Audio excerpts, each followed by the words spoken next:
ভিডিওটি দেখার আগে সবার কাছে ছোট্ট একটি রিকোয়েস্ট করতে চাই, প্লিজ প্লিজ প্লিজ যারা ভিডিওটি দেখবেন সবাই একটা করে সাবস্ক্রাইব করে দিবেন।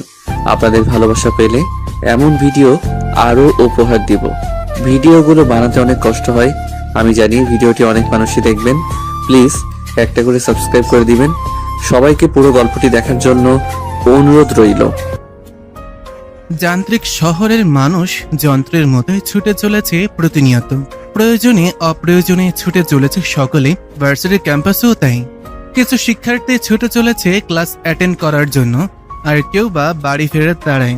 পুরো ক্যাম্পাস জুড়ে ছড়িয়ে ছিটিয়ে আছে শিক্ষার্থীরা। ক্লাস টাইম শেষ করে অনেকে গ্রুপ ধরে বসে রয়েছে মাঠের সবুজ ঘাসের ওপর। নিত্যদিনের মতো অনেকে গানও ধরেছে, তবে অন্য সকল দিনের মতন আজ আর সেসব মন করল না রাফিদের। ভাদ্র মাসের গরমে নাজেহাল অবস্থা সকলের। তিন বন্ধু বটগাছতলায় বসে আছে। বেশ কিছুক্ষণ যাবৎ ইফতি আর সাদি খেয়াল করছে তাদের প্রিয় বন্ধুর মুখে আজ কোনো রাগ নেই, কারণ জানতে চেয়েও বেশি সুবিধা করতে পারছে না তারা। হুট করে এক মেয়ে দৌড়ে উপস্থিত হয় সেখানে। পানি দে ইফতি, পানি দে। কপাল কুঁচকে পানি এগিয়ে দেয় ছেলেটা। সাদি বলল, হাঁপাচ্ছিস কেন? কি হয়েছে? দৌড়াতে হবে কেন? হেঁটে তো আসতে পারিস গাধি। তোরা ক্লাসে গেলি না কেন? জানিস ইরা কি বললো? রাদীপ তখনও নিরুত্তর। ইফতি আর সাদি একস্বরে জানতে চায়, কি বলল? জানিস বাড়ি থেকে নাকি ইরার বিয়ে ঠিক করেছে। ইরা তুখোর ছাত্রী, তার পরিবার বেশ শিক্ষিত। এখনই তার বিয়ে ঠিক করার কথা না। কি, কার সাথে, কবে, কখন? এ প্রশ্ন শুনে আঁকি মাথা চুলকায়। এই রে, সে তো আগে পিছে কিছু না শুনে এসে পড়েছে। মানে আমি তো বিয়ের কথা শুনি দৌড়ে এলাম তোদের জানাতে। কথা শোনা মাত্রই মাথায় গাঁটটা মারল ইফতি। শুধু শুধু কি তোকে গাধি বলি? সাদি বিরক্ত হয় ওদের কাণ্ডে, এগিয়ে যায় রাদিফের সামনে। কিরে, ইরার নাকি বিয়ে ঠিক হয়েছে? জানিস কিছু তুই? ছেলেটা তবুও চুপ। এবার খেপে গেল ইফতি। এই শালা, এই কার সুখে মন ব্রত পালন করছিস? কিরে, তোরা এত চেঁচামেচি করছিস কেন? ইতিমধ্যে ইরা এসে উপস্থিত হয় সেখানে। ইরাকে দেখে ইফতি এগিয়ে যায়। কি শুনছি তোর নাকি বিয়ে ঠিক হয়েছে? কার সাথে, কেমনে কি মামা? ইরা তাকায় বটগাছতলায় বসে থাকা রাদিফের দিকে। ছেলেটা এদের কিছু বলেনি। ছোট এক শ্বাস ফেলে কিছু বলতে যাবে তার আগেই, কেন করলি এমনটা ইরা? তুই তো আমার দিকটা বুঝতে পারতিস, নিজ থেকে না করে দিতে পারতিস। জানিসই তো বাবার সামনে আমার কথা খাটে না। আমি আমার পরিবারের বিরুদ্ধে কিছু করতে পারবো না। লেখাপড়ার কথা বলে এড়িয়ে যেতে চেয়েছি, তবে লাভের লাভ কিছুই হয়নি।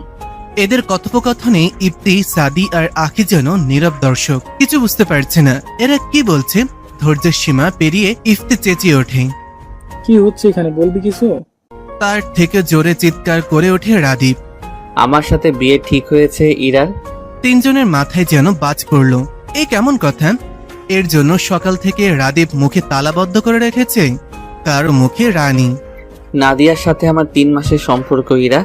মেয়েটাকে কি জবাব দেব আমি? এই সিরিয়াস মুহূর্তে নাদিয়ার কথা ওঠায় তেলে বেগুনে জ্বলে ওঠে সাদি। তুই ওই নাদিয়া পাদিয়ার সাথেই ইরার তুলনা করছিস? তোর প্রাণপ্রিয় সাদিয়া কতটা ধরে কতটা ছাড়া হিসাব আছে? রাদীপ রাগ করে কিছু বলতে যাবে, কিন্তু ইরা থামিয়ে দেয়। দেখ রাফিদ, তোর আর নাদিয়ার সম্পর্কের কথা চিন্তা করেই আমি না করতে চেয়েছিলাম, কিন্তু রফিকুল চাচু আর বাবা নাকি আমাদের ছোটবেলাতেই বিয়ে ঠিক করে রেখেছিল। এরপর তো আর কথা চলে না। রাদীপ কিছু বলে না। রাদীপের মুখাবয়ব দেখে ইরার মন আকাশে মেঘ জমে। রাদীপের বাবা আর ইরার বাবা বন্ধু, সেই কারণেই রাদীপ আর ইরা ছোটবেলার বন্ধু। ছোটবেলায় রাদীপ আর ইরার বিয়ে ঠিক করে রাখা হয়েছিল, তবে তারা দুজন জানতই না এই বিষয়ে। রাদীপ আর ইরা ছোটবেলা থেকেই খুব ভালো বন্ধু, যাকে বলে বেস্ট ফ্রেন্ড। ইরার ভাবনার মাঝে ভেসে আসে রাদীপের কণ্ঠ। দেখ ইরা, তুই আমার বেস্ট ফ্রেন্ড। ছোটবেলা থেকেই আমরা বন্ধু। অন্য নজরে কখনো দেখিনি তোকে। নাদিয়াকে পছন্দ করতাম, এখন ওর সাথে সম্পর্ক। তুই কি সাজিয়াকে ভালোবাসিস? রাদীপকে কথা শেষ করতে না দিয়ে ইরা প্রশ্ন করে। ইরার এহেন প্রশ্নে রাদীপ চুপ করে যায়। নাদিয়া মেয়েটাকে ফার্স্ট দেখে ভালো লেগেছিল তার, পরে প্রেমের প্রস্তাব দিলে রাজি হয়ে যায় মেয়েটা। রাদীপ তো নিজের মধ্যে নাদিয়ার জন্য ভালোবাসা অনুভব করেনি কখনো। ইরা নিজের প্রশ্নের জবাব না পেয়ে বলতে থাকে, দেখ রাফিদ, নিজেকে সময় দে। তুই কি নাদিয়াকে সত্যিই ভালোবাসিস? যদি তাই হয়, আমি যে কোনো মূল্যে বিয়েটা ভেঙে দিব। বলেই আর দেরি না করে ব্যস্ত পায়ে হাঁটা ধরে। এখানে তার দম বন্ধ হয়ে আসছে। সাদি তাকিয়ে থাকে ইরার যাওয়ার পানি। আর কেউ জানুক আর না জানুক, সে তো জানে ইরা সে স্কুল জীবন থেকেই রাদীপকে পছন্দ করে। রাদীপ, বিয়েতে তোর আপত্তি থাকলে করিস না, তবে নাদিয়া মেয়েটা ভালো না। এতদিন ভেবেছি তুই টাইম পাস করছিস, এইভাবে কিছু জানাইনি। ইফতির কথায় রাদীপের কপালে চিন্তার ভাঁজ। কি প্রমাণ আছে তোর কাছে? একটু আগে নাদিয়াকে পুরাতন ভবনে যেতে দেখেছি, সেখানে তার কি কাজ থাকতে পারে? থাকতেই পারে কোনো কাজ। তুই এইভাবে মানবি না। এই সাদি, ধর তো, বেটাকে আজ দেখিয়ে নিয়ে আসি। বাসে প্রবেশ করতে দেখতে পায় রাদীপের মা এসেছে। এগিয়ে যায় ইরা, কুশল বিনিময় করে তার সাথে। ইরাকে ডেকে লতিফা বেগম পাশে বসান। পছন্দ হয় নাকি তোর? পাশ থেকে লাল খয়েরি রঙের বেনারসি শাড়ি দেখিয়ে বললেন কথাটা। অনেক বেশি সুন্দর চাচি, নিশ্চিত তুমি পছন্দ করেছো। লতিফা বেগম খুশিতে গদগদ হয়ে উত্তর করে, হ্যাঁ রে, তোর চাচুর আর সময় কোথায়? আমি একাই সব কেনাকাটা করেছি। ইরার মুখে তখনও লোক দেখানো হাসি বিদ্যমান। বড় এক শ্বাস নেয় সে। চাচি, বলছিলাম কি, রাফিদের মতটা নিলে ভালো হতো না? রাদিফের আবার মত কিরে? ওর বাবা যা বলবে তাই। একটা মাত্র ছেলে আমার, যাকে তাকে ছেলের বউ বানাবো নাকি? কি বুঝে ওই ছেলে জীবনের? তুই চিন্তা করিস না, বিয়ের পর সব ঠিক হয়ে যাবে। আরো কিছুক্ষণ বসে থেকে উঠে রুমে চলে যায় ইরা। রুমে যেতেই মুখে থাকা হাসি মিলিয়ে যায়। নিজের প্রিয় মানুষকে দেখতে যাচ্ছে সে, তবুও যেন মন থেকে খুশি হতে পারছে না। তার একমাত্র কারণ, তার প্রিয় মানুষ তাকে চাচ্ছে না, সে তো চাচ্ছে অন্য একজনকে। ক্যাম্পাসের পুরাতন ভবনের সিঁড়িতে দাঁড়িয়ে আছে রাদীপ। সে মোটেও আসতে চায়নি। ইফতি আর সাদি জোর করে নিয়ে এসেছে। এগিয়ে যায় তিনজনে। দ্বিতীয় তলায় উঠতেই টনক নড়ে রাদীপের। এখানে নাদিয়ার কি কাজ থাকতে পারে? তৃতীয় তলায় উঠতেই অপ্রত্যাশিত এক দৃশ্য দেখা দেয়। রাদীপের পায়ের নিচ থেকে মাটি যেন সরে যাচ্ছে। নাদিয়া একটা ছেলের সাথে অন্তরঙ্গ মুহূর্তে ব্যস্ত। এক মুহূর্ত দেরি না করে রাদীপ নেমে যায় সেখান থেকে। ছি, তার নিজেকে নিজের ঘৃণা হচ্ছে এমন একটা মেয়ের সাথে 3 মাস প্রেমের সম্পর্ক ছিল। আর কিছু না ভেবে বাড়ির উদ্দেশ্যে রওনা হয়।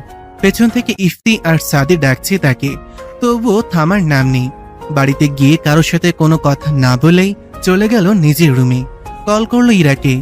রিং হতেই ফোন পিক করলো মেয়েটা, যেন তার কলের অপেক্ষাতেই ছিল। আমি কাউকে ভালোবাসি না ইরা, আমি তোকে বিয়ে করতে রাজি। ইরার খটকা লাগে। রাদীপের কণ্ঠ যেন কেমন শোনাচ্ছে তার কাছে। রাফিদ, তুই ঠিক আছিস? নিঃশব্দে হাসে ছেলেটা। ইরার এই স্বভাবটা ছোটবেলা থেকেই। মেয়েটা কেমন করে যেন সব বুঝে যায়। হ্যাঁ, আমি ঠিক আছি, তবে তোর সাথে সামনাসামনি দেখা করা দরকার। টুকটাক কথা বলে ফোন রেখে দিল রাদীপ। দোতলা থেকে নিচে নেমে এলো। ছেলেকে দেখে শরবত হাতে এগিয়ে আসলেন। আঁচল দিয়ে ঘাম মুছে দেন।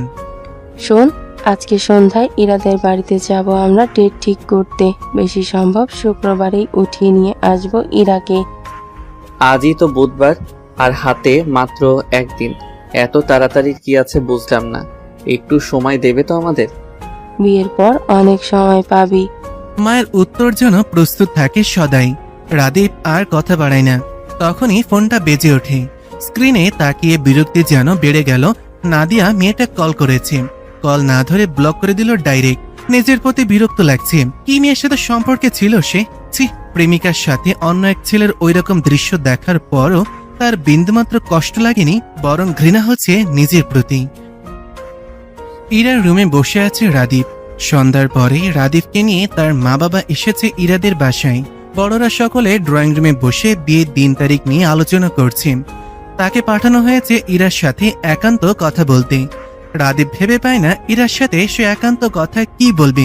তাদের জীবনে কি এমন কোনো কিছু আছে যা দুইজন জানে না? নেই তো। সকল কিছুই তাদের নখদর্পণে। ছোট থেকে বড় হওয়া তাদের একসাথেই। ভাবনার মাঝে ইরা রুমে উপস্থিত হয়। চায়ের কাপ এগিয়ে দিতে দিতে বলে, নে তোর চা।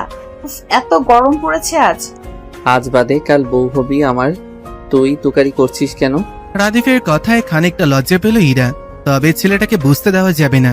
মেয়েকে রাগ দেখাতে ভেঙচি কাটল। তাই বলে কি তোকে এখন ও গো কি গো হ্যাগো বলতে হবে? পারবো না আমি। রাদীপ কপাল কুঁচকে ফেলে। এই মেয়ে তো তাকে 2 পয়সার সম্মান দেবে না, আর কখনো না দিয়েছে। অথচ ছেলেটা জানেই না মেয়েটা তার জন্য আদর্শ বউ হওয়ার প্রশিক্ষণ নিচ্ছে।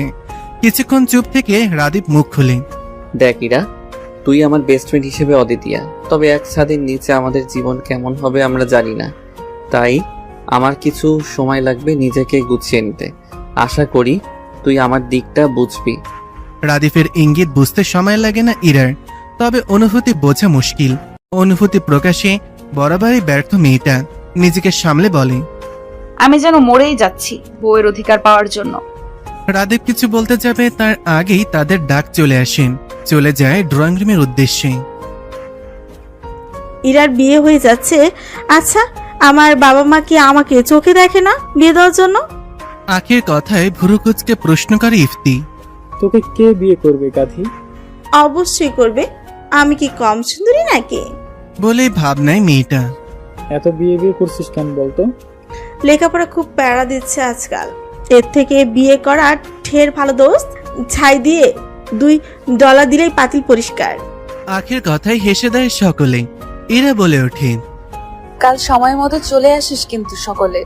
আখি মেয়ে পক্ষ থাকবে আর তোরা দুজন রাফিদের সাথে বর পক্ষ থেকে আসবি, তাই না রাফিদ? হুম। ফোনের স্ক্রিনের দিকে তাকিয়ে উত্তর দেয় রাদীপ। নীরব এক দীর্ঘশ্বাস ফেলে ইরা। বিয়ের কথা হচ্ছে থেকেই ছেলেটা কেমন চুপচাপ, কারোর সাথেই কোনো কথা বলে না তেমন। ইরার সাথে তো নাই। মাঝে মাঝে ইরার আফসোস হয়, ভালোবাসার মানুষ পেতে গিয়ে তাদের বন্ধুত্ব নষ্ট হয়ে যাবে না তো। সাদি অবলোকন করছে ইরার মুখবয়ব। কেমন শান্ত হয়ে গেছে মেয়েটা। ইরা তো নিজের ভালোবাসা পেতে যাচ্ছে, তবু এমন মলিনতা কেন তার মুখ জুড়ে? সাদি এগিয়ে যায় ইরার দিকে। ইরা, আয় তো, আজ তোকে ভেলপুরি খাওয়াতে নিয়ে যাব। কেন কেন? ইরা একা কেন? আমিও খাবো। তোকে কাল খাওয়াবো। ইরা, আয় তো। কাউকে কিছু বলতে না দিয়ে ইরাকে এক প্রকার টেনে নিয়ে যায় সাদি সেখান থেকে। ভেলপুরি অর্ডার দিয়ে পাশে থাকা টুলে গিয়ে বসে দুজনে। এখনো ইরা মেয়েটা অন্যমনস্ক। হ্যাঁ বল। কি হয়েছে ঠিক করে বলতো। রাদীপ, তোর এতদিনের ভালোবাসা ওকে পেতে চলেছিস, তবুও তোর মুখ জুড়ে এমন মলিনতা কেন? সাদি, আমার কেন যেন মনে হচ্ছে আমি ভালোবাসা পেতে গিয়ে আমার বন্ধুত্ব হারিয়ে ফেলছি। দেখ না, যে রাফিদ বকবক করে আমার মাথা খেয়ে ফেলতো, আজ সে রাফিদ চুপ হয়ে গিয়েছে। প্রয়োজন ছাড়া আমার সাথে কথা বলছে না। আমার কষ্ট হচ্ছে সাদি, আমার ভীষণ কষ্ট হচ্ছে। দম বন্ধ লাগছে। আমি আর আগের মতো রাফিদকে ফিরে পেতে চাই। একদমই কথা বলে থামে মেয়েটা।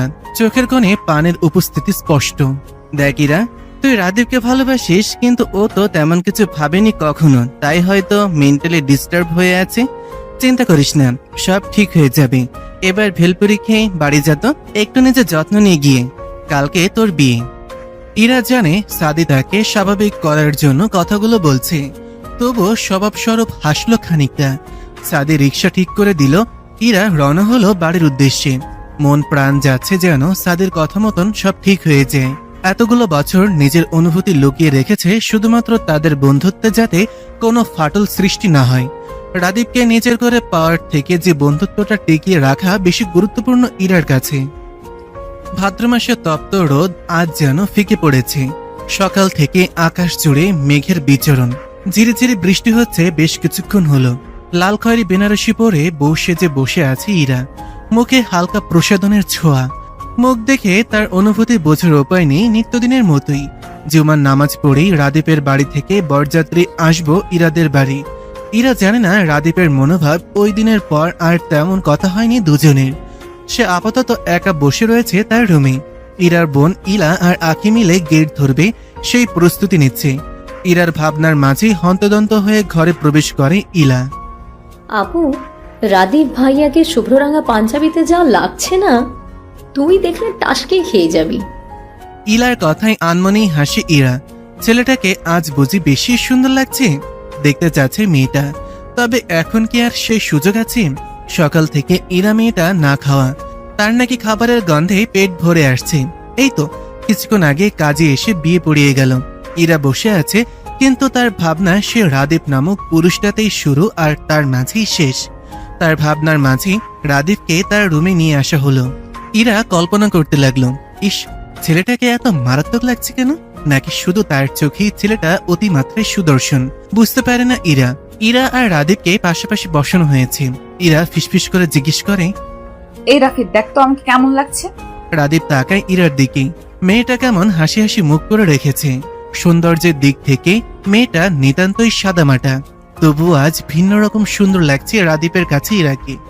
এটা কি 3 কবুলের টান? হয়তো তাই। ঘর জুড়ে রজনীগন্ধা আর গোলাপ ফুলের গন্ধে মৌ মৌ করছে।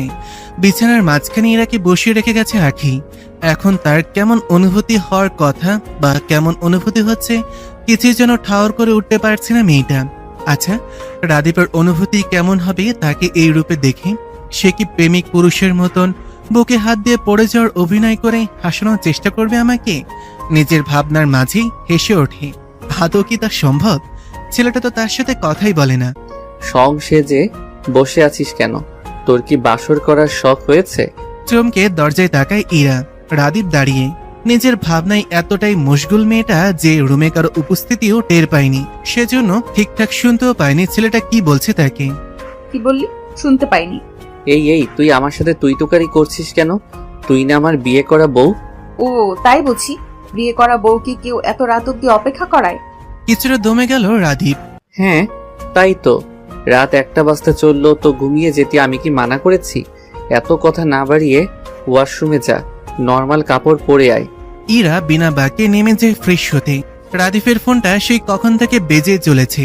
সেই দিন নাদিয়াকে ব্লক করার পর বিভিন্ন নাম্বার থেকে কন্ট্যাক্ট করার ট্রাই করে যাচ্ছে। রাদীপ ফোন বন্ধ করে রেখে দেয়। সবকিছু নিয়ে যেন সে মেন্টাল ট্রমার মধ্যে দিয়ে যাচ্ছে। পাশে থাকা ইরার ফোনটা বেজে ওঠে। তাদের ফ্রেন্ড গ্রুপ থেকে কল এসেছে। ফোনটা হাতে নিয়ে কলে জয়েন হয় সে। স্ক্রিনে ভেসে আসছে ইফতি আর আখির মুখ। কোন একটা বিষয় নিয়ে হু হু করে হাসছে তারা। রাদীপকে দেখে চুপ মেরে যায় আখি, তবে ইফতি দমে না। কিরে মাম্মা, খবর কি? বউ রেখে বউয়ের ফোনে কি করছিস? রাদীপ এবার আর রেগে যায় না। বউ ফ্রেশ হতে গিয়েছে, আপাতত বউয়ের ফোনই কাছে। রাদীপের স্বাভাবিক রূপ দেখে আঁকি হতভম্ব। 2 দিন আগেও মুখ প্যাঁচার মতো করে রেখেছিলি বিয়ে করবি না বলে, আজই বউ বউ করছিস, লজ্জা লাগে না? আরে এটা তো আমাদের ইরার ক্রেডিট, তাই না রে রাদীপ? আজ একটা বউ নেই বলে বউ বউ করতে পারছি না। ধুর শালারা, ফোন রাখ। বলেই কল কেটে দিল রাদীপ। এদের মুখের ভাষা অন্যদিকে চলে যাওয়ার আগেই কেটে পড়া ভালো। বেশ অনেকক্ষণ বাদেই ইরা বেরিয়ে এলো। রাদীপের হাতে তখনও ইরার ফোন। কে কল দিয়েছিল রাফিদ? রাদীপ এ প্রশ্নের উত্তর দেয় না, বরং পাল্টা প্রশ্ন করে। ইমন কে এরা? ইরা ভুরু কুচকায়। হঠাৎ এই প্রশ্ন? আরে ইমন তো আমার খালাতো ভাই হয়। তোর সাথে দেখা হয়েছে তো তোর মনে নেই? ওর সাথে তোর এত কি কথা? ইরার কুচকানো ভ্রু আরো সংকুচিত হয়। রাদীপ তো কখনো এমন ভাবে জিজ্ঞাসাবাদ করে না তাকে। এমনি আমরা সমবয়সী সেই হিসাবে। সমবয়সী বলেই কথা বলতে হবে? বালের লজিক দেখাও তুমি আমাকে। ইরা অবাকের ওপর অবাক হচ্ছে। এ কোন রাদীপ? পরক্ষণে কিছু একটা ভাবে। মুচকি হাসি ধরা দেয় ইরার মুখে। Rafid, are you jealous? বালের জেলাস আমি? সর সামনে থেকে। ইরা হাসতে থাকে। সে বুঝেছে রাদীপ জেলাস হচ্ছে তার বিষয়ে। ইরাকে হাসতে দেখে রাদীপ ভুরু কুচকায়। বিছানার মাঝখানে কোলবালিশ রাখা। এই দেখ, এই পাশে তুই, এই পাশে আমি। একদম কাছে ঘেসবি না বলে দিলাম। আমার সময় প্রয়োজন। ছাতার মাথা আলাপ জুড়ে দিয়েছিস সেই থেকে। সময় প্রয়োজন, সময় প্রয়োজন, সব সময় এক কথা। আমি কি তোর ঘাড়ে চড়ে বসে রয়েছি স্ত্রীর অধিকারের জন্য? ফাউল একটা। হতবম্ব রাদীপ। সে রেগে যাওয়ার মতন কি বলল এখানে? তাকে কিছু বলার সুযোগ না দিয়ে নামাজে দাঁড়িয়ে যায় ইরা। আল্লাহর কাছে শুকরিয়া আদায় করবে সে এখন ভালোবাসার মানুষকে জীবনে এনে দেওয়ার জন্য। মাঝরাত, নিস্তব্ধে ঘেরা রাস্তাপাট। সোডিয়াম হলদেটে আলো ছাড়া আর কোনো আলোর দেখা নেই। সেই নিস্তব্ধ রাস্তার মাঝে বসে সাদি সিগারেট ফুঁকছে। সিগারেটের ধোঁয়ার মধ্য দিয়ে বুকের ব্যথা উড়িয়ে দেওয়ার ব্যর্থ প্রচেষ্টা চালিয়ে যাচ্ছে। সিগারেট নাকি মানুষের মনে দুঃখ কমাতে পারে? কই, তাহলে তার কমছে না কেন? সকলের সামনে কঠিন হয়ে চলা ছেলেটাও যে আজ ভাগ্যের নির্মমতার শিকার। কথাই বলে না, একজন তার মনের মানুষ পেয়ে গেলে তৃতীয় পক্ষ কষ্ট পাবি। সেই নিদারুণ কষ্ট অনুভব করছে ছেলেটা। সেই কলেজ জীবন থেকে ইরাকে পছন্দ করে ছেলেটা, কিন্তু কখনো সাহস করে বলা হয়ে ওঠেনি। যেদিন সে জানতে পেরেছিল ইরা রাদীপকে ছোটবেলা থেকেই পছন্দ করে, সেদিন সাদি ভেঙে পড়েছিল। আমাদের সমাজে একটা কথা বেশ প্রচলিত, ছেলেদের নাকি কাঁদতে হয় না। সেই বাধা নিয়ম ভেঙে আকাশ পাতাল কাঁপিয়ে কান্না করছিল ছেলেটা। সেটা কেউই শুনতে পায় না, কেউই না। তারপর থেকে নিজেকে গুছিয়ে নিতে শুরু করেছিল ছেলেটা, গুছিয়েও নিয়েছিল। তবে আজ তার খুব কষ্ট হচ্ছে, খুব। ভালোবাসায় এত দহন কেন ইরাবতী? আমি যে এই দহনে জ্বলে পড়ে ছারখার হয়ে যাচ্ছি।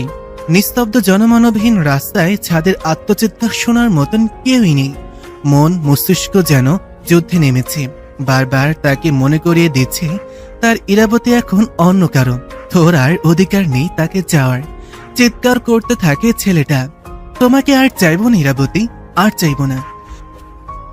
কিছুক্ষণ পর নিজেকে ধাতস্থ করে ছেলেটা, মনে যাই থাকুক তাকে তো নিজেকে গুছিয়ে রাখতে হবে। তার মনের ক্ষরণ সে কাউকে জানাতে চায় না। বিড়বিড় করে ওঠে আনমনি, আমার না হও, অন্যের হও, তবুও তুমি সুখে রও। ভোরের আলো ফুটতেই রাদীপের ঘুম ভেঙে যায়। পাশ ফিরে ইরাকে দেখতে পেল। পিলে চমকে ওঠে ছেলেটার, ইরা এখানে কেন? তার মস্তিষ্ক সচল হয়ে ওঠে। কালকে তো তার আর ইরার বিয়ে হলো। আনমনে হাসে ছেলেটা, তার ছোটবেলার বেস্ট ফ্রেন্ড এখন তার বউ। ইরার মুখের দিকে তাকিয়ে আছে রাদীপ। মেয়েটাকে কেমন স্নিগ্ধ লাগছে।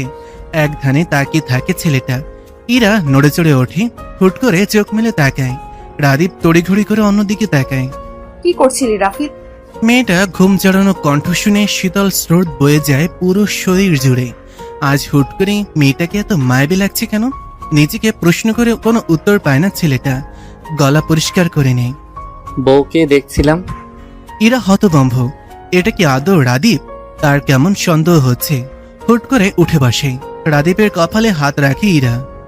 কই না তো, জ্বর তো আসেনি। ছাড় তো, আমার জ্বর আসতে যাবে কেন? আহারে, তোর নাদিয়ার কি হবে রে এবার? মেয়েকে দুঃখ প্রকাশ করে মেয়েটা। তেতে ওঠে রাদীপ। যাবি তুই এখান থেকে? আজ ইরা আর রাদীপ একসাথে ভার্সিটিতে এসেছে। ইরার মেজাজ বেশ ফুরফুরে আজ। দুজন একসাথেই এগিয়ে গেল বাকিদের উদ্দেশ্যে। বটগাছের কাছাকাছি আসতেই ইপ্তি বেশ জোরেই বলে ফেলে, এই কি রে, তোরা আজই ক্যাম্পাসে এসেছিস? আমি ভাবলাম রাদীপ হয়তো 3 দিনেও দরজাই খুলবে না। ইরা লজ্জায় মরিমরি অবস্থা। তবে রাদীপ এগিয়ে যায় ইফতির দিকে। তবে রে, আজ হচ্ছে তোর। রাদীপ ধরার আগেই ইফতি পগার পায়। রাদীপ ওকে কম যায়? সেও পিছু ধাওয়া করেছে। আকি আজকে ভার্সিটি আসেনি। ইরা এগিয়ে যায় সাদির পাশে।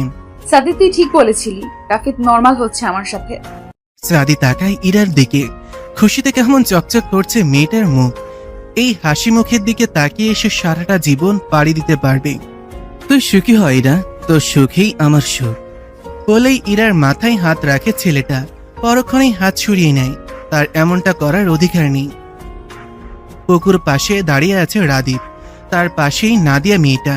রাদীপ মোটেও আসতে চায়নি। নাদিয়া এক প্রকার বাধ্য করে নিয়ে এসেছে তাকে। তুমি আমাকে ব্লক করে দিয়েছো কেন? আমার সাথে কোনো কন্ট্যাক্ট করছো না কেন? আমি বিয়ে করে নিয়েছি। আমার জীবনে আমার স্ত্রী ছাড়া অন্য কোনো নারী থাকুক তা আমি চাই না। তোমার আর কোনো প্রশ্নের উত্তর দিতে আমি প্রয়োজন মনে করছি না। বলেই পাশ কাটিয়ে চলে যেতে নেয় রাদীপ। কিন্তু নাদিয়া নামের অসভ্য মেয়েটা জড়িয়ে ধরে তাকে পেছন থেকে। দেখলে মনে হবে দুজন দুজনকেই জড়িয়ে ধরেছে। আর হলো তাই। ঠিক সেই মুহূর্তে ইরা সেখানে উপস্থিত হয়। আগে পিছু কিছু না দেখে সেই মুহূর্ত দেখেই থমকে যায় ইরার পৃথিবী। আর এক মুহূর্ত দেরি না করে চলে যায় সেখান থেকে। আর একটু সময় থাকলে হয়তো রাদীপের দেওয়া চরটাও দেখতে পারত। একটু দেরি করলে হয়তো নিজেদের মধ্যে ভুল বোঝাবুঝি তৈরি হতো না। ইরা কোথায়? পুকুর পাড় থেকে এসে ইরাকে না দেখে প্রশ্ন করে রাদীপ। তার প্রশ্নে ভুরু কুচকায় সাদি। ইরা তো পুকুর পাড়ের দিকে গেল, দেখা হয়নি তোর সাথে? রাদীপের মস্তিষ্ক সেকেন্ডেই ধরে ফেলে সম্পূর্ণ বিষয়। ইরা তাহলে কি সেখানে ছিল? ইরা কি তাকে ভুল বুঝলো? Shit shit. ব্যস্ত পায়ে নিজের রুমে প্রবেশ করে রাদীপ। ইরা নিচের ফ্লোরে বসে হাঁটুতে মুখ গুজে বসে আছে। কেঁপে কেঁপে উঠছে খানিক বাদে বাদে। স্পষ্ট বোঝা যাচ্ছে মেয়েটা কান্না করছে। রাদীপ এগিয়েছে। ইরা, এই রে, আমাকে ভুল বুঝছিস তুই? রাদীপের কথায় মুখ তুলে তাকায় ইরা। ইরা সে বিধ্বস্ত মুখ দেখে রাদীপের বুক ধক করে উঠে যেন। ইরা, আমাকে ক্লিয়ার করার সুযোগ। তোকে আমি বিয়ের আগে জিজ্ঞাসা করেছিলাম তুই অন্য কাউকে ভালোবাসিস নাকি। জিজ্ঞাইনি, তুই কেন স্বীকার করলি না? আজ আমার ওই দৃশ্য কেন দেখতে হলো? বল, কেন দেখতে হলো? শেষের কথাগুলো চিৎকার করে বলতে থাকে ইরা। সে যেন এখন নিজের মধ্যে নেই। রাদীপকে কিছু বলতে না দিয়ে আবার বলা শুরু করে। তুই যদি একবার স্বীকার করতি তুই অন্য কাউকে ভালোবাসিস, আমি কখনো তোর জীবনে আসতাম না। তুই কেন বললি না আমাকে? ইরা, আমার সাথে ওর কোনো সম্পর্ক নেই। সম্পর্ক নেই? তোকে মেয়েটা জড়িয়ে ধরলো আর তুই বলছিস সম্পর্ক নেই? এবার গতি হারালো রাদীপ। এত রিয়াক্ট করার কিছু দেখছি না ইরা, তুই বেশি বেশি করছিস। ওর সাথে সম্পর্ক ছিল, আজ শেষ করে দিয়ে এসেছি। হুট করেই ইরা হাসতে থাকে, যেন পৃথিবীর সবচেয়ে মজার জোকস শুনেছে সে। হাসতে হাসতেই বলতে থাকে, হ্যাঁ তুই ঠিক বলেছিস, আমি বেশি রিয়েক্ট করছি। জানিস রাফিদ, বিয়ের আগে আমার কোনো অধিকার ছিল না। তোকে অন্য কারোর সাথে দেখেও কিছু বলতে পারিনি, আর না পেরেছি নিজের মনের কথা তোকে জানাতে। কিন্তু এখন তো আমার পূর্ণ অধিকার আছে রাফিদ। তোকে নিজের করে পাওয়ার পর নিজ থেকে একটা অধিকার বোধ জন্মেছে তোর প্রতি। রাদীপ কিছু বলতেই মুখ খুলবে তার আগেই রাফিদ, আজকে বলে দে আমায়, তোকে আমি সেই স্কুল জীবন থেকে ভালোবাসি রাফিদ। হ্যাঁ ভালোবাসি, কখনো মুখ ফুটে বলতে পারিনি। পাছে যদি প্রিয় বন্ধু হারিয়ে ফেলি, সেই শোক যে আমি নিতে পারতাম না রে, এই জন্যই কিছু বলিনি। আমি আমার অনুভূতি প্রকাশ করতে পারি না। তুই কেন সব সময়ের মতো বুঝে নিলি না আমাকে? তবে দেখ, তুই আমার চোখের ভাষা বুঝতে না পারলেও আশেপাশের অনেকেই বুঝে গিয়েছিল আমার ইচ্ছের বিরুদ্ধেই। কই, তাদের তো বলতে হয়নি। তুই কেন বুঝলি না আমার চোখের ভাষা? এই সব কথা তোকে আমি বলতাম না।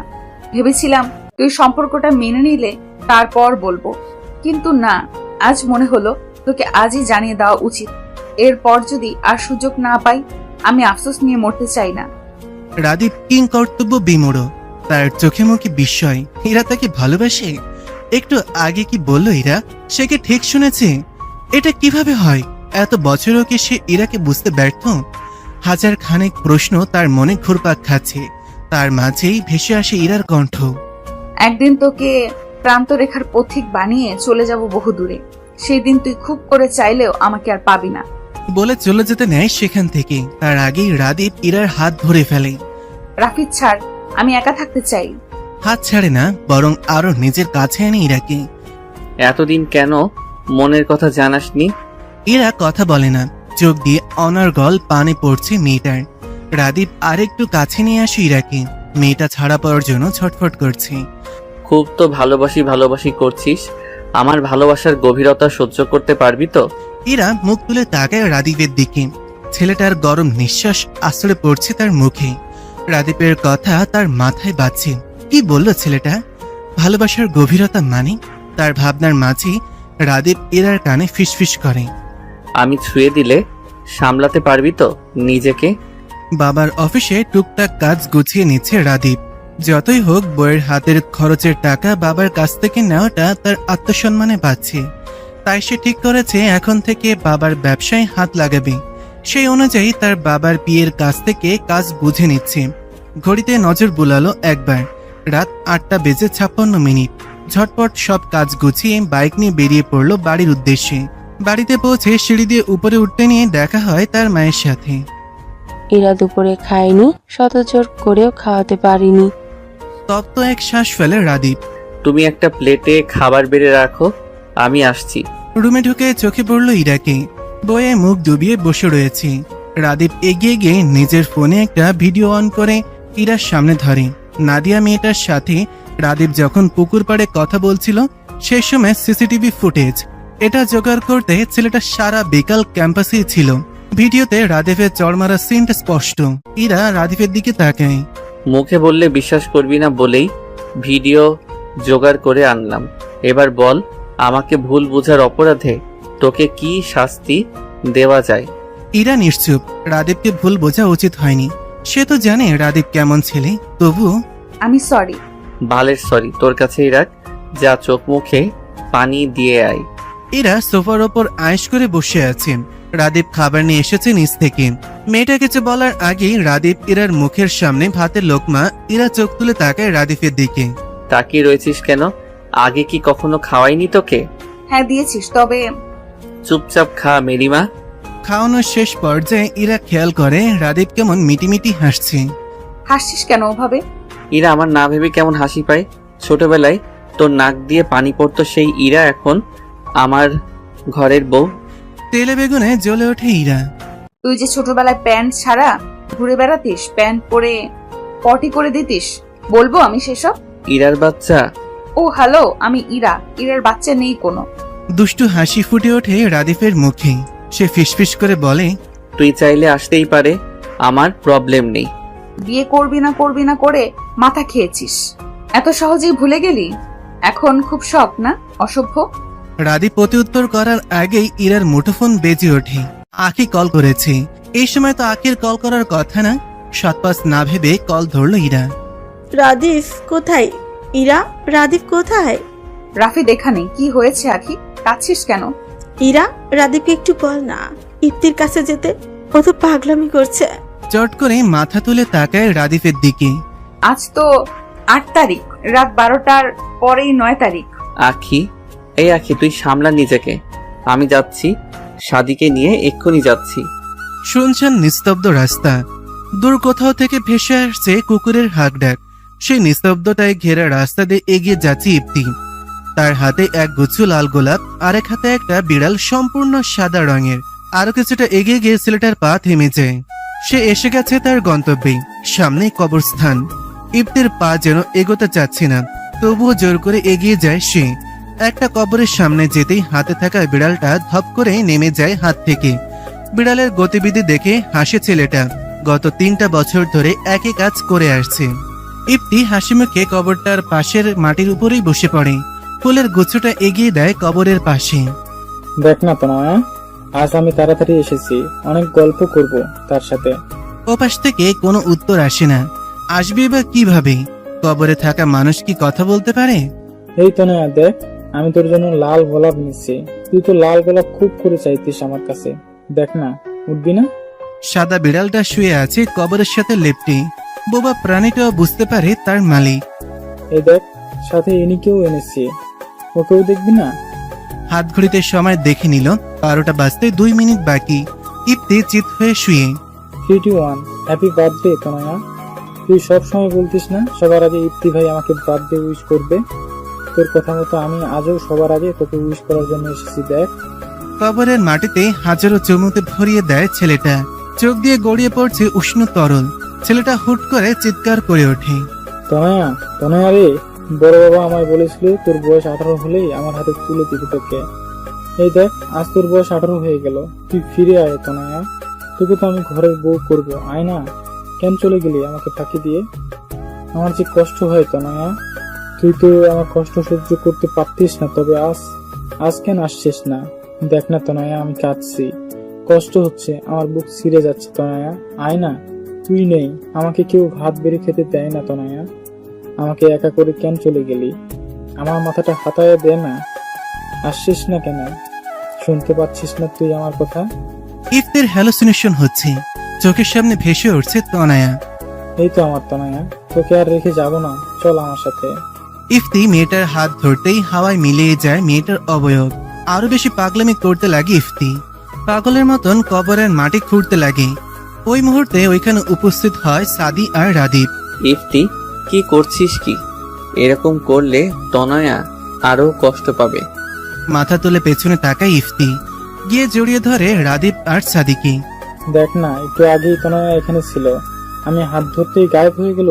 আসতে বল না ওকে, আজ যে ওর বয়স 18 হয়ে গিয়েছে।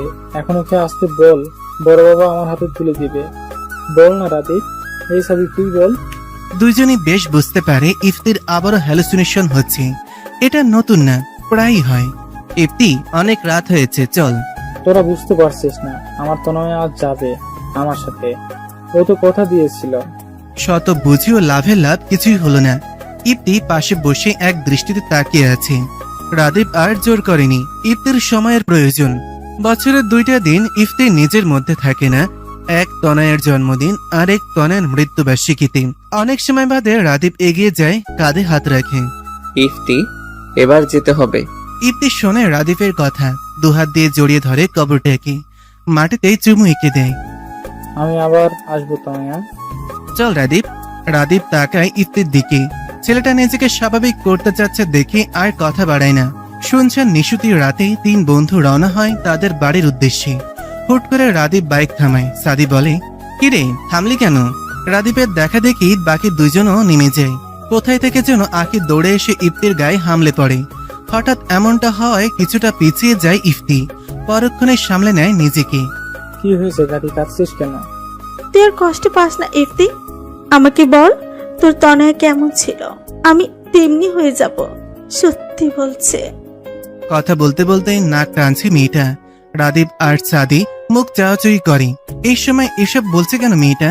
ইফতি যদি রেগে যায়, কিন্তু তাদের ভুল প্রমাণ করে ইফতি হাসি মেয়েটার কথা শুনি। আঁকি একটু বেশি ভাবে তাকে নিয়ে।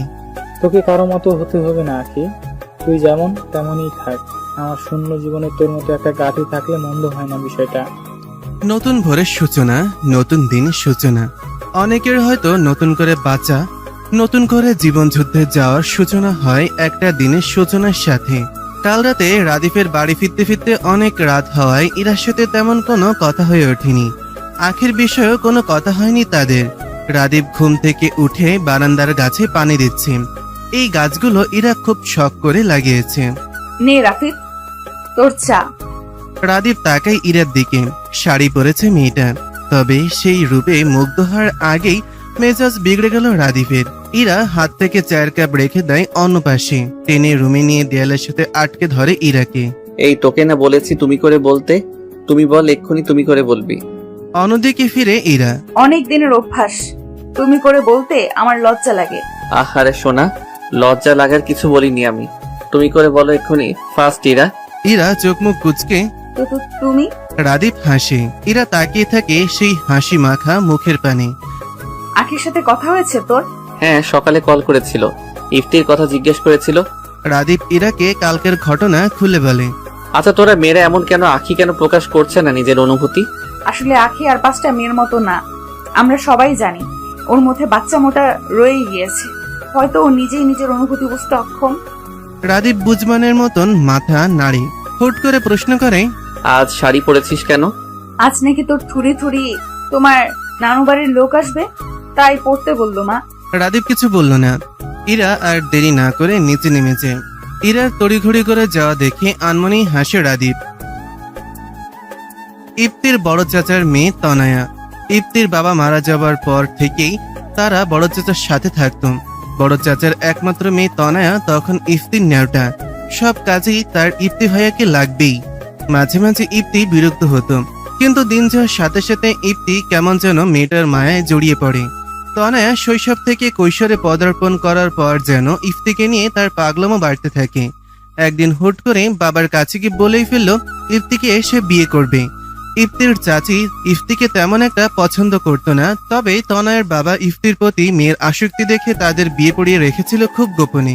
কথা ছিল তনয়ের 18 বছর হলেই মেয়েকে ইফতির হাতে তুলে দেবেন। কিন্তু হায়, ভাগ্যের নির্মম পরিহাস। বিয়ে হওয়ার ঠিক 1 সপ্তাহের মাথায় মেয়েটার নাক মুখ দিয়ে রক্তবমি করতে থাকে। মেয়ের অবস্থা দেখে বাবা আর ইফতি হসপিটালে নিয়ে যায়।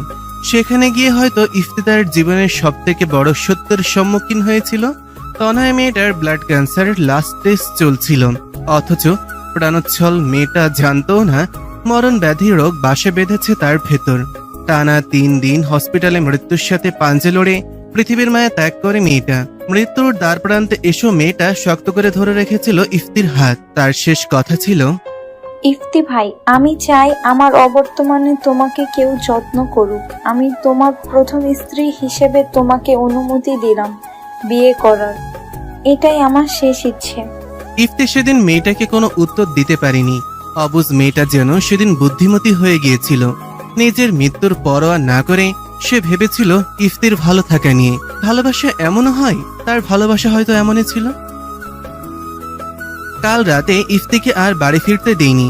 সাদি নিজের বাসায় নিয়ে এসেছিল। সাদি চা নিয়ে রুমে আসে। ইফতি ঘুম থেকে উঠেছে আরো কিছুক্ষণ আগে। 2 বন্ধু চা খাচ্ছে একসাথে বসে। সাদি ইফতিকে কিছু বলতে চাচ্ছে, তবে ছেলেটা যদি আবারও উত্তেজিত হয়ে পড়ে সেই ভেবে চুপ রয়েছে।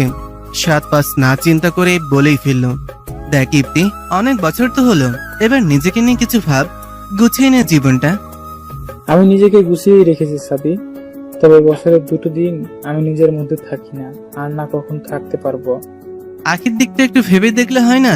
আখি কি চায় ও তো নিজেই জানে না, নিজের অনুভূতি সম্পর্কে এখনো অবগত নয়। ওর থেকে বেশি হয়তো আমি নিজেই জানি ওর অনুভূতি। তাহলে তুই নিজ থেকে কিছু করছিস না কেন? ইফতি পূর্ণ দৃষ্টিতে তাকায় সাদির দিকে। তুই পেরেছিস নিজের মনে অন্য কাউকে জায়গা দিতে? সাদি বিস্ময় নিয়ে ইফতির দিকে তাকায়। নিজের অনুভূতি প্রকাশ করবি না, তাই বলে কি তোদের কিছুই আমি বুঝতে পারি না? ইফতি, তুই ভুল বুঝছিস, তেমন কিছুই না আসলে। ইরাকে ভালোবাসিস না? অস্বীকার করতে পারবি? বাসতাম, তবে এখন আর বাসি না। আর আমি চাই না এই বিষয়ে আর কেউ জানুক। আচ্ছা, তা ঠিক আছে, কিন্তু নিজেকে নিয়ে ভাবা উচিত তোর। আমি এইভাবেই ঠিক আছি। ইরা এখন ভালো আছে, খুশি আছে, আর ওর খুশিতেই আমি খুশি। ইফতি আর কিছু বলে না। ভালোবাসা এমন এক সংক্রমণ যার সংস্পর্শে এলে কঠিন থেকে কঠিনতম মানুষও নরম হতে বাধ্য। ভালোবাসা মানুষকে যেমন বাঁচতে শেখায়, ঠিক তেমনি অনেকে মৃত্যুর দিকে ঠেলে দেয়। নিজের ভালোবাসার মানুষের সুখের কথা চিন্তা করে সাদির মতন হাজারো প্রেমিক পুরুষ নিজ ভালোবাসা বিসর্জন দিয়ে দেয় নির্দ্বিধায়। ইস, কি নিদারুণ বিসর্জন, কি নিদারুণ ভালোবাসা। অফিসের কাজ শেষ করে রাদীপ বাড়ি আসছে। রাস্তার পাশে ফুলের দোকান দেখে হুট করে বাইক ব্রেক করে নামে। দাঁড়িয়ে ভাবতে থাকে, আচ্ছা, যদি ইরার জন্য ফুল নিয়ে যায়, মেয়েটা কি খুশি হবে? নিজের ভাবনায় রাদীপ এবার নিজেই অবাক। ইরা সবসময় নিজে থেকে তার কাছে ফুল চেয়ে নিত। আজ সে নিজেই ইরার জন্য ফুল কিনতে আগ্রহ প্রকাশ করছে। বিয়ের পর কিছু কি বদলায়নি তার মাঝে? এই তো বদলেছে অনেক কিছু। রাদীপ তার অনুভূতি ঠাওর করতে পায় না মাঝে মাঝে। আবার সে এত ভাবতেও চায় না। জীবন তো তাকে ভালোই রেখেছে। বন্ধু হিসেবে ইরার জুড়ি মেলা ভার। রাদীপ জানে স্ত্রী হিসেবেও ইরা অপূর্ব। নির্দিষ্ট ফুল খুঁজতে একটু দেরি হলেও কয়েক দোকান ঘুরে ইরার সব থেকে পছন্দের ফুলটাই নিল রাদীপ। ইরা গুনগুন করে গান গাইছে আর বিছানা ঠিক করছে। একটু আগে তাদের বন্ধুদের গ্রুপে কথা হয়েছে। ইফতি নিজেকে সামলে নিয়েছে, আর আখি সে তো আগের মতোই। কখন কি করে সে নিজেই বুঝে না। আনমনেই হাসি ইরা।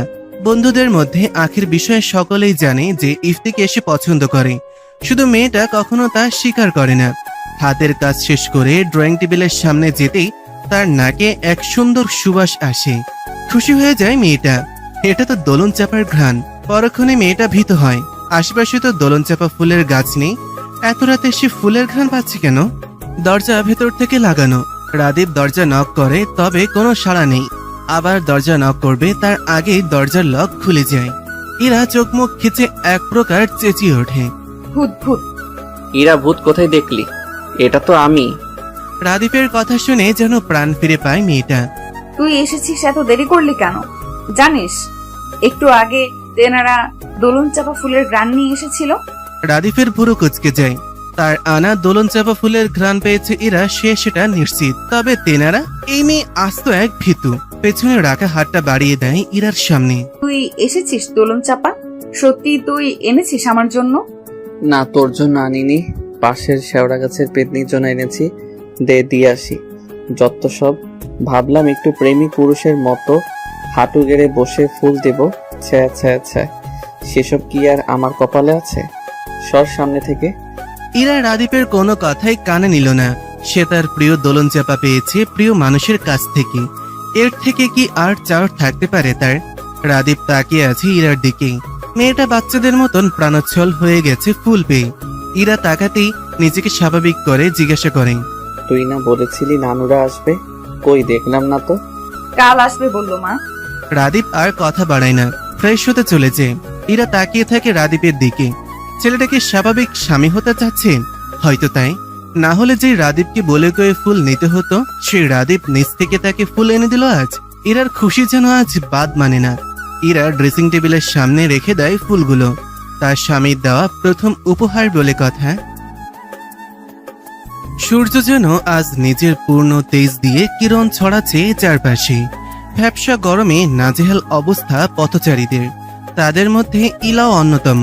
কলেজের কিছু কাজে বের হয়েছিল বাড়ি থেকে, তা না হলে এই গরমে সে জীবনেও বের হতো না। মেয়েটা বিপাকে পড়ল রাস্তা পার হতে গিয়ে। শহরে বেড়ে ওঠার পরও রাস্তা পার হতে পারে না ইলা। রাস্তায় আর কেউই নেই যে অন্যজনের সাথে পার হয়ে যাবে। খানিক বাদে কানে আসে তাকে উদ্দেশ্য করে বলা গুটি কয়েক শব্দ। এখন রাস্তা পার হওয়া শিখলে না মেয়ে? শব্দের মালিকানা খুঁজতে পেছনে ফিরে দেখতে পায় সাদি দাঁড়িয়ে। ইলা লজ্জা পায় খানিকটা, মাথা নিচু করে নেয়। এর আগেও একদিন সাদি তাকে রাস্তা পার করে দিয়েছিল স্কুলে থাকতে। এবারও কেন এই লোকের সামনেই পড়তে হবে? হুট করে সাদি ইলার হাত ধরে রাস্তার ওপারে নিয়ে যেতে থাকে। ইলার কি হলো সে জানে না, সে তো তাকিয়ে আছে সাদির ধরা হাতের দিকে। এ কেমন অনুভূতি? সে তো পরিচিত নয় এসবের সাথে। মনে হচ্ছে পেটের তলদেশে রঙিন প্রজাপতিরা সুড়সুড়ি দিয়ে যাচ্ছে। তার অযাচিত ভাবনার মাঝে মানবটা হাত ছেড়ে দেয়, তার ভাবনা সুতাও ছেড়ে যায়। রাস্তা পার হতে শিখো মেয়ে, প্রতিবার কিন্তু আমি থাকবো না বাঁচানোর জন্য। থাকলে মন্দ হয় না। মুখ ফসকে বেরিয়ে গেল কথাটা কেমন। ইলা অপ্রস্তুত হয়ে পড়ে। ইলার কথাই হেসে ওঠে ছেলেটা। বেশ কথা শিখে গেছো দেখছি। ইলা কি শুনলো সাদির কথা? সাদ কি জানি, সে তো ওই মানবের হাসি মাখা মুখের দিকে তাকিয়ে। পুরুষ মানুষের হাসি এত সুন্দর হয়? মেয়েটা কি আগে কখনো এমন হাসতে দেখেনি তাকে? দেখেছে তো, তখন কেন এত মুগ্ধতা প্রকাশ পায়নি? নিজের ভাবনার কোনো উত্তর পায় না ইলা। ইলার এক ধ্যানে তাকিয়ে থাকায় খেয়াল করে কিছুটা শব্দ করলো সাদি। মেয়েটা ভাবনার জগৎ থেকে বাস্তব জীবনে টপকে পড়ল। কি এত ভাবো? প্রেম করছো নাকি আজকাল? আর কোথায় যাচ্ছিলে? এতগুলো প্রশ্ন অগ্রাহ্য করে উত্তর দেয়। কলেজে যাচ্ছিলাম ভাইয়া, আজ তাহলে আসি। কথা শেষ করতেই পা চলতে থাকে, যেন কত ব্যস্ত সে। সাদি তাকিয়ে থাকে মেয়েটার যাওয়ার পানে। মেয়েটা কি লজ্জা পেল? ইলা হুট করে পেছনে ফেরে। আপনার হাসি মারাত্মক সুন্দর। মেয়েটা আর দেরি করে না, হুট করে দৌড়ে চলে যেতে থাকে। কিছু কিছু সময় মনের অবদ্ধ ইচ্ছাগুলো পূরণ করতে হয়, যেমনটা ইলা করলো। এদিকে সাদি হতভম্ব, আনমনে বিড়বিড় করে বলে, মেয়ে মানুষ পিথাগোরাসের উপপাদ্যের চেয়েও জটিল।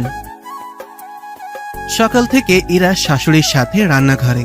রাদীপ আজ ভার্সিটি গিয়েছে। রাদীপের নানু বাড়ির সবাই আসবে আজ নতুন বউ দেখতে।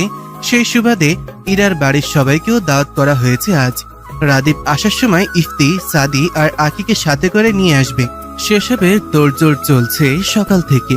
সব রান্না রাদীপের মা একা হাতে করলো, ইরা হাত লাগিয়েছে তাতে। রান্নার কাজ প্রায় শেষের দিকে, তখন ডোরবেল বেজে ওঠে। লতিফা বেগম ব্যস্ত পায়ে ছুটে গেলেন। ইরাও বেরিয়ে এলো রান্নাঘর থেকে। হাঁটু ছুঁই ছুঁই ওয়েস্টার্ন ড্রেস পরা এক মেয়ে জড়িয়ে ধরে আছে লতিফা বেগমকে। ইরাকে দেখে লতিফা বেগম কাছে ডাকলেন। ইরা এদিকে আয়, পরিচয় করিয়ে দেই, ও হচ্ছে আমার ভাইয়ের মেয়ে লিজা। ইরা এগিয়ে গিয়ে কুশল বিনিময় করলো, তবে মেয়েটা বোধহয় খুব বেশি খুশি হলো না ইরার উপস্থিতিতে। রাদীপের নানি এগিয়ে যায় ইরার কাছে। এ মা, তুমি এখনো সকালের বাসি পোশাক পরোনি কেন মেয়ে? বাড়ি থেকে কিছু শিক্ষা পাওনি নাকি? স্বামীর সাথে এক বিছানায় ঘুমিয়ে সেই কাপড় না পাল্টে কেমনে ঘুরে বেড়াইতেছো? তিনি আগের যুগের মানুষ, তবে সব দিকেই তার চোখ থাকে সব সময়। মায়ের কথায় পরিবেশ স্বাভাবিক করতে লতিফা বেগম বললেন, আসলে মা, কাজের চাপ ছিল তো, তাই আমি বলেছি পরে গোসল দিতে। ইরা যা তো মা, এখন ঘরে গিয়ে ফ্রেশ হয়ে রেস্ট নে। রাদীপের নানু বাঁকা চোখে তাকালেন ইরার দিকে। তার নজর বুঝিয়ে দিচ্ছে তিনি মোটেও ইরাকে পছন্দ করছেন না। শাশুড়ির আদেশ পাওয়া মাত্রই আর দেরি করে না ইরা। এখান থেকে গেলে যেন হাঁপ ছেড়ে বাঁচবে সে। বাড়ি থেকে আমার বিয়ের কথা বলছে। কালে হাত দিয়ে মন মরা হয়ে কথাটা বলে আখি। আখির কথায় ছোটখাটো একটা বিস্ফোরণ ঘটে গেল ইফতির বুকে। বিয়ের কথা বলছে মানে? মামার বাড়ির আবদার নাকি? যে সে যাকে নিয়ে খুশি হতে চাইবে সেই চলে যাবে? এবার আর কিছুই যেতে দেবে না সে। আখিকে তার লাগবেই। ওই গাধিটার ভিত্তিহীন কথাবার্তা না শুনলেই তার জীবন তো অচল হয়ে পড়বে। তবুও ইফতি চুপ করে থাকে। ইফতিকে চুপ করে থাকতে দেখে সাদি মুখ খুলে। তা মন খারাপ কেন? তুই তো সেদিন বললি বিয়ে করতে চাস। ইফতি খুব করে চাচ্ছে এবার অন্তত মেয়েটা কিছু বলুক, তারপর সে সামলে নেবে। কিন্তু মেয়েটা তার আশায় এক বালতি জল ফেলে দেয়। বিয়ে হয়ে গেলে তো তোদের সাথে আড্ডা দেওয়া হবে না। আমি যে তোদের সাথে কথা না বলে থাকতে পারবো না। এবার মুখ খুলে রাদীপ। তো তুই এক কাজ কর, আমাদের গ্রুপের কাউকে বিয়ে করে ফেল, তাহলে ইরার মতো তুইও সব সময় আড্ডা দিতে পারবি। আঁকি এবার সরু চোখে ইফতির দিকে তাকায়। আবারও ছেলেটার দৃষ্টি শীতল। হতাশ মেয়েটা, হতাশ। প্ল্যান অনুযায়ী শেষ কথাটা বলেই ফেলে। আমাকে কি বিয়ে করবে? এই সাদি, বিয়ে করবি আমায়? মুখের কথা বলতে একটু দেরি হলো, আঁখের গালে কষিয়ে চড় মারতে একটুও সময় নেয় না ইফতি। আঁখির সাথে সাথে হতভম্ব সাদি আর রাদিফও। ইফতিকে হাইপার করে সত্যি বলাতে চেয়েছিল, কিন্তু এতে হিতে বিপরীত হয়ে গেল। এক প্রকার চেঁচিয়ে ওঠে ইফতি। ছেলে খেলা পেয়েছিস? যাকে পেতে চাইবো একবার, একজনের জীবন ছেড়ে চলে যাবে? আবার আরেকজন নিজ থেকে আমার সামনে অন্যের হতে চাইবে, তোকে আমি জ্যান্ত কবর দিব শালি। চোখ মুখ ভিজে দাঁড়িয়ে আছে আখি, তবুও সে দমে যায় না। আজকে সে শুনবেই ইফতির মুখ থেকে। নিজেকে ধাতস্থ করে তুই তো তনয়কে ভালোবাসিস। হ্যাঁ হ্যাঁ বাসি, আমি তনয়াকে ভালোবাসি, কিন্তু তোকে আমার লাগবেই লাগবে, সেটা হোক তোর ইচ্ছায় কিংবা ইচ্ছার বিরুদ্ধে। কান্নার মাঝে হেসে দেয় মেয়েটা। স্থান কাল সময় না ভেবেই ঝাঁপিয়ে পড়ে ইফতির বুকে। ইফতিও টেনে নেয় বক্ষ গহব্বরে, এই গাধিকে তার লাগবেই। এদের কাণ্ড দেখে সাদি আর রাদীপ হেসে কুটি কুটি অবস্থা। দুপুরবেলা হয়, এদিকটায় শিক্ষার্থীর সংখ্যা একেবারেই নগণ্য, তাই এদের সুন্দর মুহূর্তটা নষ্ট করতে না দিয়ে অন্যদিকে এগিয়ে যায় দুই বন্ধু। তৃষ্ণার্ত দুই প্রেমিক প্রেমিকা একান্তই সময় কাটাক নিজেদের মতন করে। কাবাব মে হাড্ডি হবে কেন শুধু শুধু। লতিফা বেগমের কথা অনুযায়ী আজও শাড়ি পরেছে ইরা। রাদিফের নানি আগের দিনের মানুষ, কখন কোন ভুল ধরে ফেলেন বলা যায় না। নিজে পছন্দ করে ছেলের বউ এনেছে সে, অন্য কেউ তার খুদ ধরুক তা তিনি মোটেও চান না। শাওয়ার থেকে বেরিয়ে কানে এলো কলিং বেলের আওয়াজ, তার মানে বাড়ির সকলে চলে এসেছে। খুশিতে আত্মহারা হয়ে ছুটে যেতে চায় নিচে, কিন্তু হাই কপাল, এরার একটা বদ অভ্যাস, সে চুলের পানে ঝরায় না কখনো। চুল থেকে গড়িয়ে পানি পড়ছিল মেঝেতে, দেখতে না পেরে পিছলে পড়ে গেল মেয়েটা। ইরার ঘরের সকলেই উপস্থিত হয় মুহূর্তেই। নিজের কেমন লজ্জা লাগছে। এর মধ্যেই নানি শাশুড়ি বলে বসলো, কি মেয়ে বউ করে এনেছিস দেখ, বলেছিলাম শুনলি না আমার নাতনিটা। ভদ্রমহিলার কথা শেষ করতে দেয় না লতিফা বেগম।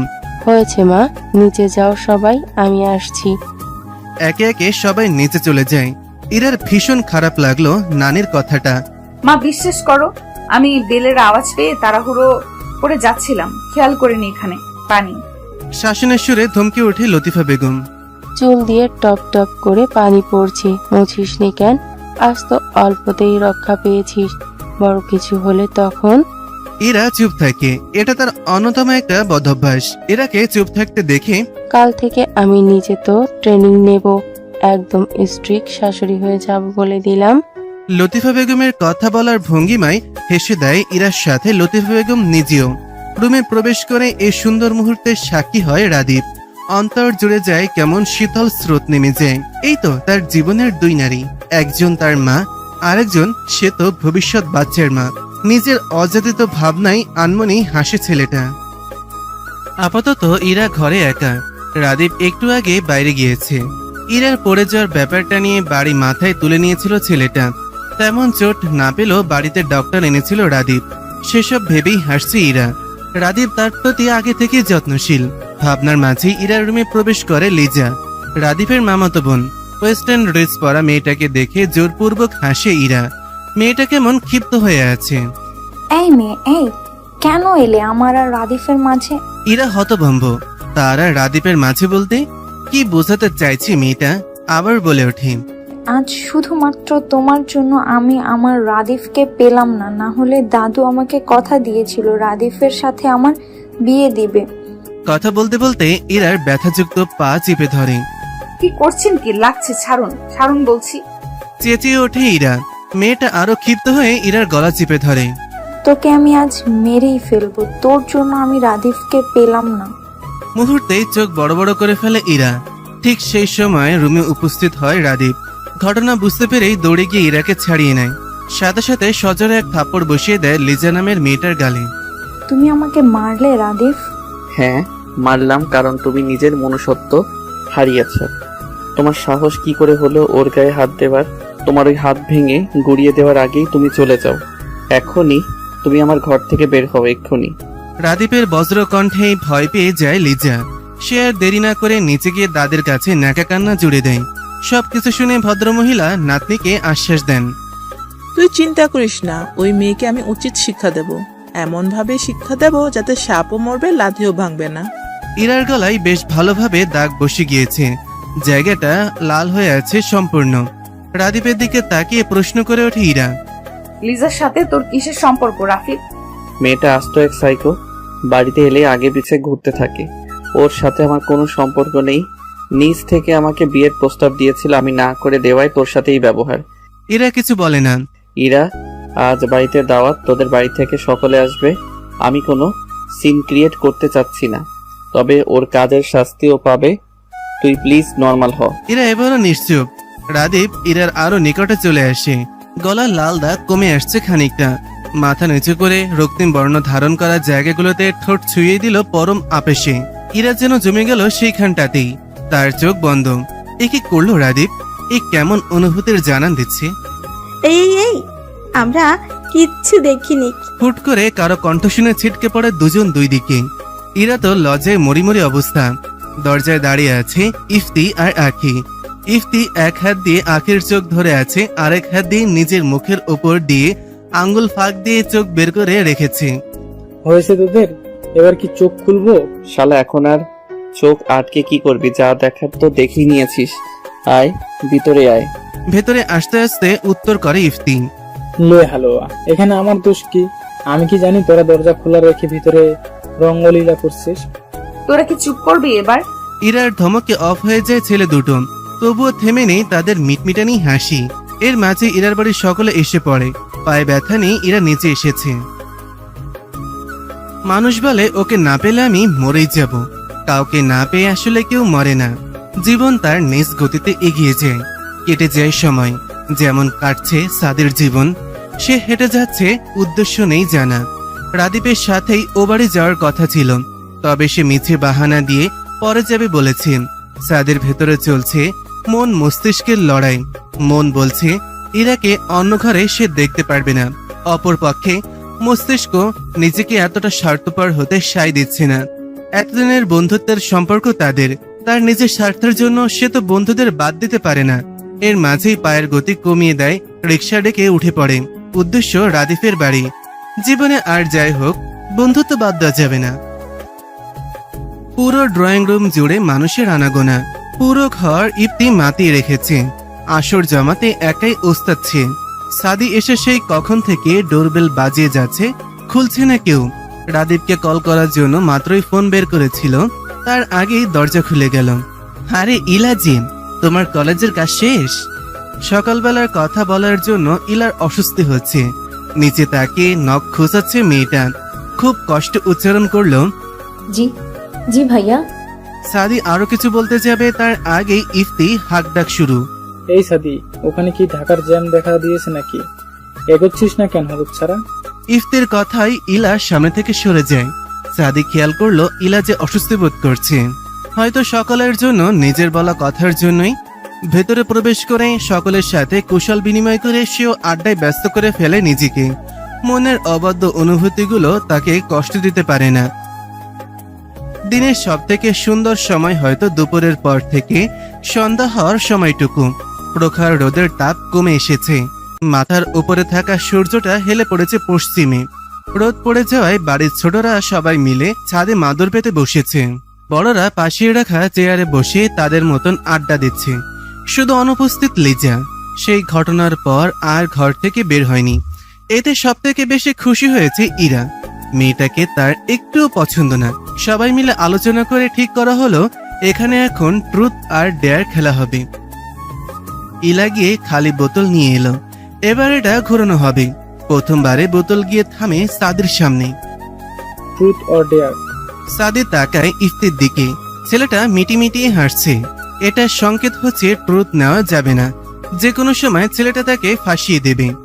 আমি ডেয়ার নিব, ইলা বলে ওঠে। এই আমি ডেয়ার দিব। সাদের গানের গলা দারুণ, তুই একটা গান গাতো।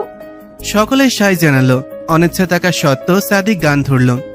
কখনো আকাশ বেয়ে চুপ করে যদি নেমে আসে ভালোবাসা খুব ভরে, চোখ ভাঙা ঘুমে তুমি খুঁজো না আমায়।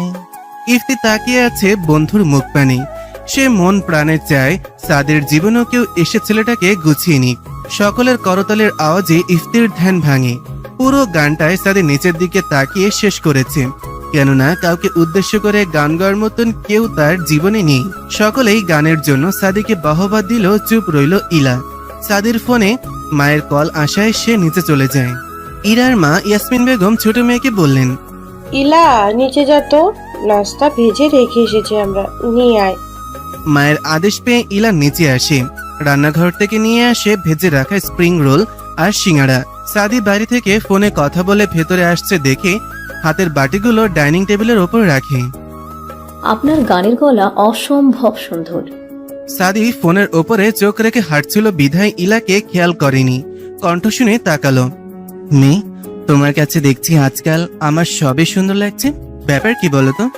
ইলা চুপসে যায়। সে তো ভাবেইনি যে এভাবে তাকে ধরে ফেলবে। ইলাকে চুপ থাকতে দেখে সাদি আবার বলে, যে রাস্তায় আসতে চাইছো সময় থাকতেই ফিরে যাও মেয়ে, না হলে। সাদির কথা সম্পূর্ণ হওয়ার আগে সেখানে রাদিফের নানি উপস্থিত হয়। তোরা কে কোথায় আছিস দেখে যা, বাড়িতে কি সর্বনাশ হলো রে। কে কোথায় আছিস দেখে যা, এই ছেলে মেয়ে দুটো কি করছে, ছি ছি ছি ছি ছি। মহিলার কথা শুনে যেন বজ্রপাত হলো ইলা আর সাদির ওপর। সে কি ইঙ্গিত দিচ্ছে? ইলা আর সে তো শুধু কথা বলছিল, তাদের মধ্যে যথেষ্ট দূরত্ব ছিল। তবে ওনার কণ্ঠ শুনে রফিকুল সাহেব, শামসুল সাহেব সহ সকলে হন্তদন্ত হয়ে নিচে নেমে আসে ছাদ থেকে। ইয়াসমিন বেগমকে দেখি রাদিফের নানি কেকিয়ে ওঠে। মেয়েকে কি শিক্ষা দিয়েছ? ছি, বোনের বাড়িতে এসে এসব করছে। নিজের মেয়েকে নিয়ে এসব কটূক্তি মোটেও সহ্য করলেন না ইলার বাবা শামসুল হক। কি করেছে আমার মেয়ে? এসব কি বলছেন আপনি? তোমাদের মেয়ে ভাতারের সাথে এখানে রঙ্গলীলা করছিল, আমি হাতে নাতে ধরেছি। এসব ভাষা শুনে সাদি আর চুপ থাকতে পারল না। কি যা তা বলছেন আপনি?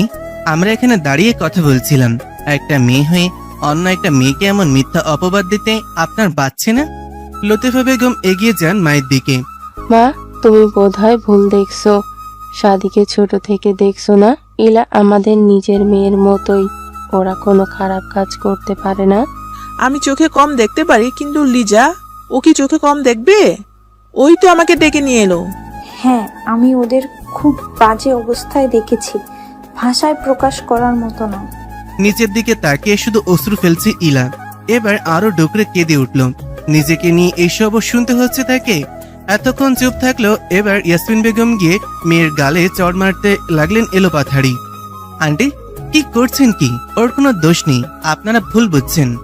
ইয়াসমিন বেগম তবুও থেমেনি, নিজেও কাঁদছেন তবুও থামছেন না। শামসুল হক এগিয়ে গিয়ে ছাড়িয়ে নিলেন। পাগল হয়ে গেলে তুমি? নিজের মেয়ের প্রতি বিশ্বাস পাচ্ছ না? আমার মেয়ে এমন কোনো কাজ করতে পারে না। হ্যাঁ হ্যাঁ, আমি জানি আমার মেয়ে কেমন, কিন্তু আজ যে কালি ওর গায়ে লাগানো হলো, এর কি হবে? বুঝতে পারছো কিছু তুমি? এবার মৌন থাকে শামসুল হক। তার আদরের মেয়ে কখনো এসব কাজ করতে পারে না। সাদের মাথা কাজ করছে না। এসব কি হচ্ছে? মহিলা কেন মিথ্যা বলে মেয়েটার জীবন জটিল করে দিচ্ছেন? আমি এই বাড়িতে থাকতে এই অপকর্ম সহ্য করব না, কিছুতেই না। ইয়াসমিন বেগম এগিয়ে গেল সাদের কাছে। বাবা, আমার মেয়েটাকে বিয়ে করবে? ইরা বোনকে ধরে রেখেছে। মেয়েটার দু চোখ ফুলিয়ে ফেলেছে। আপু, এই আপু, বিশ্বাস কর আমি কিছু করিনি। ইরা বোনকে আশ্বস্ত করতে কিছু বলতে যাবে, তার আগেই কানে আসে মায়ের কথা। মা, বলছোটা কি? ওরা নির্দোষ। রাদীপ বুঝে উঠছে না আসলে কি হচ্ছে। তার মধ্যেই ইরার মায়ের এ কথায়, মা, আমার বন্ধু এমন কিছু করতে পারে না, আপনি বিশ্বাস করুন। বিশ্বাস করি বাবা, আমি আমার মেয়েকেও বিশ্বাস করি। আমি জানি আমার মেয়ে কখনো খারাপ কিছু করবে না, কিন্তু আজ ঘর ভর্তি মানুষের সামনে আমার মেয়েকে মিথ্যে অপবাদ দেওয়া হয়েছে। এক কান দুই কান হতে হতে একসময় সবাই জেনে যাবে। আমার মেয়ে ভেঙে পড়বে যদি উল্টাপাল্টা কিছু করে বসে। আমি সহ্য করতে পারবো না বাবা। ইয়াসমিন বেগমের কথায় ঘর জুড়ে নীরবতা ছেয়ে যায়। সাদি ভেবে পাচ্ছে না এই মুহূর্তে তার কি করা উচিত। শামসুল হক চুপ করে আছেন, তার মানে এতে ওনার সম্মতি রয়েছে। এক কোণে দাঁড়িয়ে আছে লিজা আর তার দাদি। তাদের দুজনের মুখে হাসি যেন উপচে পড়ছে। লিজা যখন সাদি আর ইলাকে একসাথে কথা বলতে দেখেছিল, তখন সে তার দাদিকে এই বুদ্ধি দিয়েছিল। দাদিও রাজি হয়ে যায়, খুব অপদস্থ করতে পারবে ইরার পরিবারকে। তাদের এই জঘন্য ষড়যন্ত্রের শিকার সাদি আর ইলা। রাদীপ এগিয়ে যায় বন্ধুর দিকে। আমরা সবাই তোদের বিশ্বাস করি, এবার সিদ্ধান্ত তোর নিজের। সাদি তাকায় ইলার দিকে। মেয়েটা কেমন জড়সড় হয়ে দাঁড়িয়ে আছে। হেসকি দেওয়ার দরুন নাকের পাটা ফুলে উঠছে বরংবার। আজ তার জন্য এই মেয়েটাকে ভোগান্তিতে পড়তে হয়েছে। আমি ইলাকে বিয়ে করতে রাজি, আপনারা ব্যবস্থা করুন বলে আর দেরি না করে বেরিয়ে যায় ঘর থেকে। ইলা বোনকে ধরে ডুকরে ওঠে। তার জন্য এই মানুষটার জীবনে আজ এই দিন এলো। ইলাকে তৈরি করাতে ইরার ঘরে নিয়ে গিয়েছে। সেখানে উপস্থিত লতিফা বেগম আর ইয়াসমিন বেগমও। এখনো নীরবে অশ্রু ফেলছেন ইয়াসমিন বেগম। কি হয়ে গেল তার মেয়ের জীবনে? লতিফা বেগম এগিয়ে যায় ইলার দিকে। মেয়েটা কেমন বসে বসেই ঝিমুচ্ছে। ইলামা, আমাকে ক্ষমা করে দে। আমার বাড়িতে এসে তোকে অপদস্থ হতে হলো। আমি জানি তোরা নির্দোষ। লতিফা বেগমকে জড়িয়ে আরো কেঁদে দেয় মেয়েটা। ইরা সামলে নেয় বোনকে। সাদের মতো ছেলে হাজার খুঁজলেও দুটো পাবে না কেউ। তুমি সুখী হবে ইলা, চিন্তা করো না। পাশ থেকে কথাটা বলে আখি। আখির কথায় সায় জানায় ইরা নিজেও। আমার বোনের কপাল ভালো, তাই ওর ভাগ্যে সাদের মতো সুপুরুষ জুটেছে। এবার কান্না থামাতো, শাড়ি পরাবো তোকে। ইলা কান্না ভেজে চোখ নিয়ে তাকায় মায়ের দিকে। তার মা কিছু বলছে না কেন? মাও কি তাকে ভুল বুঝলো? সন্ধ্যার পর ড্রয়িং রুমে নিয়ে বসানো হয়েছে ইলাকে। তার ঠিক পাশেই সাদি এখনো ট্রমা থেকে বের হতে পারেনি। কি হয়ে গেল তাদের সাথে? পর্যাপ্ত দূরত্ব বজায় রেখে কথা বলছিল তারা, তবুও এই হেনস্থার শিকার হতে হলো। বিয়েতে রাজি হয়েছে একমাত্র ইলার কথা ভেবেই। মেয়েটা তো এখনো ছোট।